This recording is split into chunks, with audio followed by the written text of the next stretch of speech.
found his feet, and Like the King is closing in. Many chances as they turn on down in the 50th edition of the Ruby. And up to the outside, Hard Ride Guy just exchanged bumps with Like the King, but Like the King nonetheless is forging to the front outside the 16th pole. It's Like the King in front. Down along the inside, Hockey Dad still fighting on. Late on the scene, Sainthood down to the wire. Hockey Dad, Like the King was brilliant in the Ruby. Welcome back to another Kentucky Derby profile here on the Racing Rundown. I'm Eric DeCoster. In this edition, we will be looking at Like the King, the winner of the Jeff Ruby Stakes in his last start. For the first time, the Jeff Ruby Stakes a 100-point prep race, meaning the winner and the second place finisher essentially guaranteed a spot in the Derby starting gate. Like the King wins the race. He is in the Derby. First ever Kentucky Derby starter for trainer Wesley Ward. For those super familiar with the racing game, you know Wesley Ward is best known for his precocious 2-year-olds, his great work at Royal Ascot, and with the Turf Sprinters really is where he shines. So interesting to see him having a two-turn dirt horse heading to the biggest race in America and one of the biggest races in the world in the Kentucky Derby. Third Kentucky Derby ride for Jackie Trade and Van Dyke. He's scheduled to ride. His best finish was a fourth within Stilter back in 2018, which was actually a very crafty, well-ridden race by Van Dyke. So he certainly knows how to handle the 20-horse field. He will be encountering the first Saturday in May. For Like the King, we'll, of course, dive into his races now. And we'll start with that Jeff Ruby, last time out.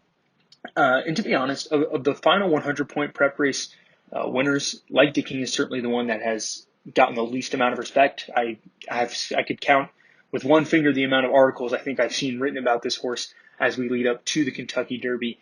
And I think it's rightfully so. You know, Jeff Ruby really only got the 100-point label because Churchill Downs now owns Turfway Park, and they're trying to get a local prep race under their name. And I think that's fair. Jeff Ruby's certainly a race that'll pick up traction in the years to come. But year number one, it obviously isn't going to be the strongest bunch. And while it was a decent field, of course, it doesn't match up to the Florida Derbies and Santa Anita Derbies and the Bluegrasses of the prep calendar. But this was an impressive win in the Jeff Ruby nonetheless.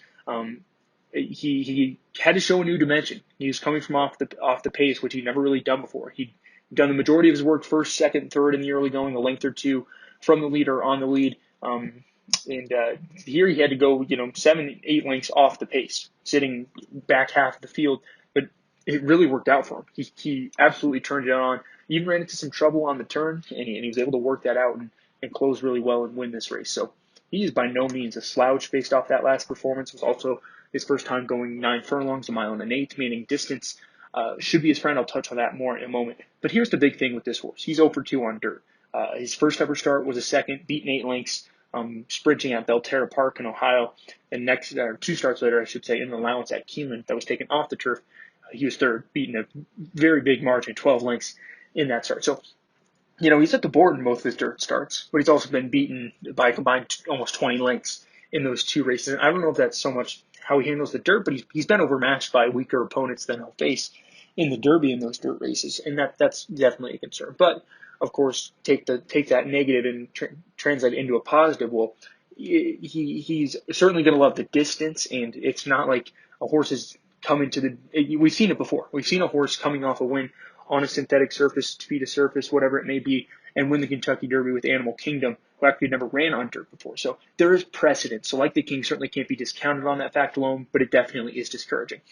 His 2 races before that, the Jeff Ruby win were also at Turfway, one an allowance win, and then a second in the John Battaglia Memorial, a 10-point prep race that was essentially the lead-in to the Jeff Ruby. And he ran a good second that day, but he also got really tight in the stretch. He got a lot of bumping to his outside. He was trying to rally up the rail, didn't get through because he encountered some traffic, but he still ran that second and was only beaten a length and a half. So obviously it's concerning. He lost to a horse that in Hush of a Storm, who came back underperformed in the Bluegrass Stakes, but at the same time he might have ran a little bit better had he not encountered all of that trouble. I think the biggest thing with this horse is the quality of competition, because who he's beaten isn't much. His wins have come 2 wins at Turfway against horses that are not of the Derby field quality, and then a maiden win on the turf at Belterra, which, that doesn't really tell me much in terms of what he wants to beat. So I think there's that. Speed figures always are going to come back a little bit lighter on those synthetic surfaces in today's day and age, especially. So that is also a negative in his corner. And so I guess my biggest point is the lack of hype or discussion around this horse is justified based off what you see on paper. he has some elements that are really nice coming from off the pace, that versatility of being able to be on the lead and win, or coming from off the pace and being able to win. That's huge in the Derby. A horse with that versatility is going to take you a long way in a race like that. And I think you'll get the distance based off his pedigree as well by Palace Malice. Palace Malice, the Belmont winner.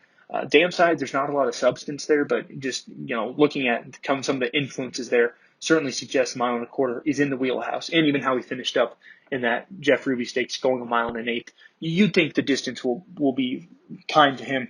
But the turn of foot, well, is that enough to beat some of the favorites in the Derby? We saw more impressive performances. There's just nothing really that stands out with Like the King that I think puts him over the top in this race. You might be able to consider him underneath, but once again, I'm failing to see it on paper, but he has been visually impressive in a lot of his races, and I think that's a good. He's also consistent. He's never missed the board in 6 career starts, and he's only once been worse than second. So he's a consistent trier. He's a hard trier, but there's a lot of unknowns and a lot of things that you just can't say, hey, he's better than the essential qualities, the Rock Your Worlds, the known agendas. There's nothing on paper or even in his performances, just watching them, that really put him over the top. And I think that's what is kind of concerning, because you can't find that even one thing with a horse that makes him a standout compared to other horses in the race. Then I think that's where you gotta have to swerve in another direction. I couldn't blame someone for liking him, but I would definitely be a little confused as to why they liked him, but not like some of those other horses I just previously mentioned. So that's all I have for you guys on this preview. Like the King, nice horse, coming off a nice win, but he has to improve, and I just don't know if he has that potential to improve on the first Saturday in May. We'll see you next time for some more Derby previews here on the Racing Rundown. And it's been all Like the King.